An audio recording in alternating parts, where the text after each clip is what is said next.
কোরআন মধুর বাণী আমি যখনই শুনি আমার মন ভরে যায়।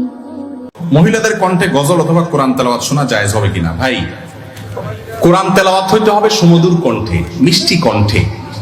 আর কোরআন তেলাওয়াতের ব্যাপারে হাদিসে আসছে লাইসা মিন্না মান লাম ইয়াতাগান্না বিল কোরআন, যে কোরআন তেলাওয়াতের সময় সুন্দর কণ্ঠ দিয়ে তেলাওয়াত করে না সে আমার উম্মত না। এখন মহিলারা যখন কোরআন তেলাওয়াত করবে তাদের কণ্ঠের সকল সৌন্দর্য তারা দিয়ে তেলাওয়াত করার চেষ্টা করবে, ঠিক না বেঠিক? এটাই তো কোরআন তেলাওয়াতের আদব।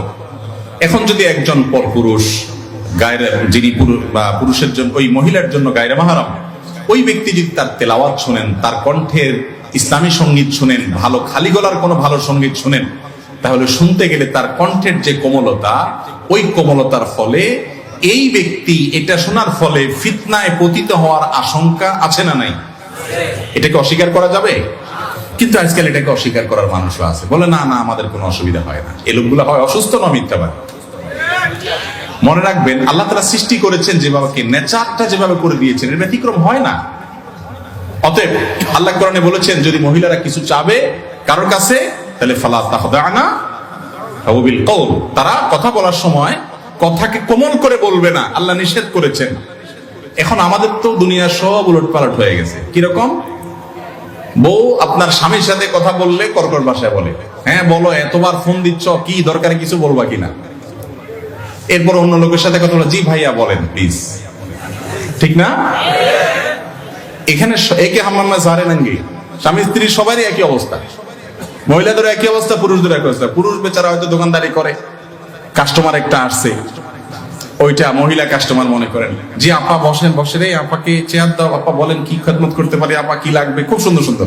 একই টাইমে যদি বউ ফোন দেয়, তুমি এত ক্যাস করো কেন, তোমার কোনো কাজ কাম নাই বাড়িতে, কি বলবা যদি বলো, ঠিক না বেঠিক? অথচ আমাদের সবচেয়ে সুন্দর ব্যবহারটা পাওয়ার কথা আমাদের স্বামী এবং স্ত্রী, জীবন সঙ্গী, ঠিক না বেঠিক? সেই জায়গায় কর্কশ, বাইরে এসে মানুষের সাথে ভদ্র সাজি আমরা, এটা উচিত না। তো কোরআন তেলাওয়াত যদি মহিলাদের কোমল কণ্ঠে আপনার করা হয়, এবং কোমল কণ্ঠে করতেই হবে, ইসলামী সঙ্গীত গাওয়া হয়, সেটা যদি অন্য পুরুষরা শুনে ইসলামী শরীয়তের দৃষ্টিকোণ থেকে সেটা জায়েজ হওয়ার কোনো কারণ থাকতে, একেবারে ছোট বাচ্চা মেয়ে হলো ভিন্ন কথা, ফিতনার আশঙ্কা নেই সেটা ভিন্ন কথা, কিন্তু এডাল্টের জন্য এটা কিনে জায়েজ। কিছু নেক্সুরে তো ধোকা আছে, শয়তান নেক্সুরে তো ধোকা দেয়। কোরআন তেলাওয়াত শুনতেছি মাশাআল্লাহ, অসুবিধা কি? হ্যাঁ, এটা হলো নেক্সুরে তো ধোকা। কোরআন তেলাওয়াত শুনতেছি কিন্তু মহিলার কণ্ঠে পুরুষ শুনতেছেন। আপনি কোরআন তেলাওয়াত শুনতে শুনতে কত জগতে চলে যাবেন, কত চিন্তার ভিতরে ঢুকে যাবেন, আপনি নিজেও টের পাবেন না। ইসলাম আগে থেকে বাদ দিতে বলেছে।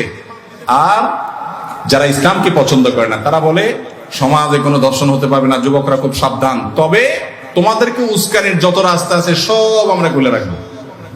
বিজ্ঞাপনে, বিলবোর্ডে নারীকে আমি বিশ্রী ভাবে ঝুলাবো, বিভিন্ন জায়গায় পণ্যের মতো নারীকে আমি উপস্থাপন করব, তুমি নিজেরা নিয়ন্ত্রণ করো।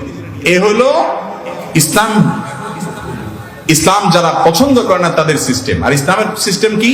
ওয়ালা তাকরাবুজ জিনা, আগে থেকে চোখের হেফাজত করো, তাতে সমস্যা সমাজের এমনি দূর হয়ে যাবে। আল্লাহ আমাদেরকে বুঝার তৌফিক দান করুন।